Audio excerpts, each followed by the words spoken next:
Nguzo ya kufunga ni mbili. Ya kwanza ni ania, ni lazima uweke nia. Hii nia usipoiweka wewe utakuwa huna saumu. Ndio unaona unaweza kumkuta mtu labda alipata habari za mwezi asubuhi jua imeshatoka, yeye akijua kesho sio siku ya kufunga, hii ni saumu ya Ramadhani, lakini alipoamka jua ishatoka, ama ni saa 3 saa 4, ameshakula breakfast yake, ndo akaambiwa bwana, una habari mwezi uliandama jana. Sasa yeye akitaka kufunga pale haitokubaliwa.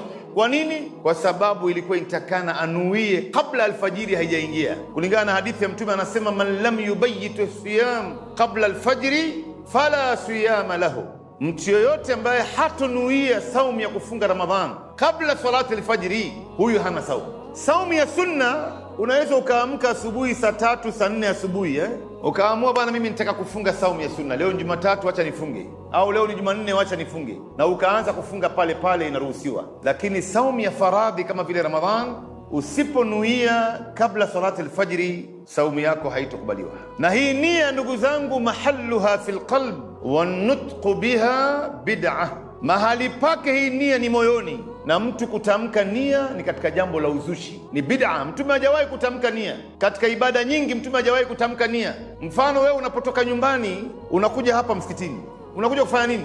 Unakuja kufanya nini ndugu zangu? Unakuja kuswali. Sasa Mungu anajua wewe unakuja kuswali hapa, haina haja tena imama anaposema Allahu akbar wewe utie nia pale, nawaitu usalli fardha salati al-isha 4 rak'atin ma'muman muqtadi'an bilquran Allahu akbar. Hakuna hiyo.